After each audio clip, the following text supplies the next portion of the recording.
আজকে এই কর্মসূচিটা হচ্ছে গভীর সমুদ্রে এবং আমাদের এই যে বঙ্গোপসাগরে এই কলাপাড়া উপজেলার হাজার হাজার জনতা আজকে জেলেরা এখানে এই মানববন্ধনে নেমেছে। এর মূল বিষয়টা হচ্ছে এরকমই যে কাঠের অবৈধ ট্রলিং দিয়ে অবৈধ জাল দিয়ে তারা মাছ শিকার করছে। বাংলাদেশ সরকার এটাকে অবৈধ ঘোষণা করেছে, এই কাঠের অবৈধ ট্রলিং। এখানে একদম বড় মাছ থেকে শুরু করে রেণু পর্যন্ত অর্থাৎ মাছের ডিমটা পর্যন্ত এখানে এরা ধ্বংস করে। কাজেই আমরা এর প্রতিবাদে আজকে এই মানববন্ধন। অচিরেই 2-1 বছরের ভিতরে এই সমুদ্রে কোনো রকমের মাছ থাকবে না। হাজার হাজার লক্ষ লক্ষ পরিবার একদম নিঃস্ব হয়ে যাবে এবং বেকার হয়ে যাবে।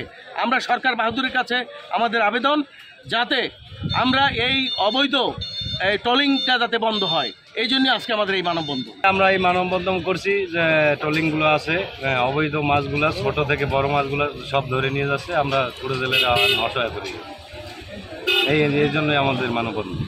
আমরা যে জেলে আমরা বলতে ট্রলিংয়ের কারণে মাছ পাই না, ট্রলিং করলে কুলি খাওয়া হয়, কাঠবুটি ট্রলিং, এর কারণে আমরা যে ছোটো এই পর্যন্ত নৌকা নিয়ে যাই, আমরা কোনো সাধারণ কোনো মাছ পাই না ট্রলিংয়ের কারণে। এই ট্রলিং যদি থাকে তাহলে আমরা মারা যাব।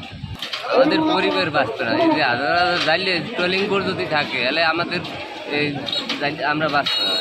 তো কষ্টের কথা কি বলবো, মানে শুধু বললে ভাষায় বললে শেষ হবে না। তার কারণ যে আমরা কুয়াকাটার যারা জেলেরা আছি, যারা মৎস্য ব্যবসায় আছি, এরা এত দুর্দিনে দিন কাটাইতেছি যে এই যে কাঠের যে ট্রলিংগুলো যারা বনজাল দিয়ে একেবারে কিনারে এরা যেমন 5-7 মিটার যেমন 10 বা 15 পানিতে তারা মাছ ধরে।